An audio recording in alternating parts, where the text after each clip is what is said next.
In this video, I'm going to show you how to fund your Thinkorswim account this 2024. So if you found or if you want to start trading on Thinkorswim, the first step is to fund your TD Ameritrades account. Since Thinkorswim operates under TD Ameritrades, all deposits go through them.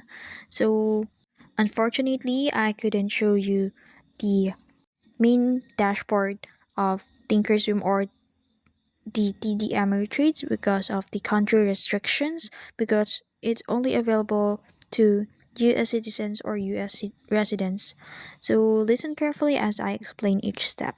So before you can deposit funds, make sure you have a TD Ameritrades account linked in to your Thinkorswim. So make sure you are on the official website of TD Ameritrades, and then navigate your account or my account, and then log in your credentials. So in here, you'll need to log in with your login ID, so on with your password. So assumingly we have an access in here, so click on the deposit and transfer, and then choose a funding method. So TD Ameritrades offer different ways to fund your account. You can choose a bank transfer, wire transfer, check deposits, or brokerage transfer.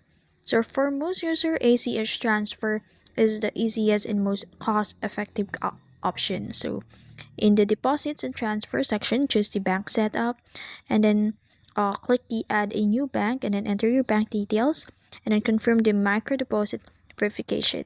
And then after that, once your bank is linked, go to the transfer funds and then select your bank account as the source, and then enter the amount you want to deposit, and then click submit. So ACH transfer takes around 1 to 2 business days, while wire transfer can be at the same day. And after that, after the deposits clears, open Thinkorswim and log in, and then go to the monitor tab and check your account balance, and then once the funds appear, you're ready to start trading. And that's how you fund your Thinkorswim account. Now that your account is funded, you can start trading stock, options, and more. If you found this video helpful, don't forget to like, share, and subscribe to the YouTube channel.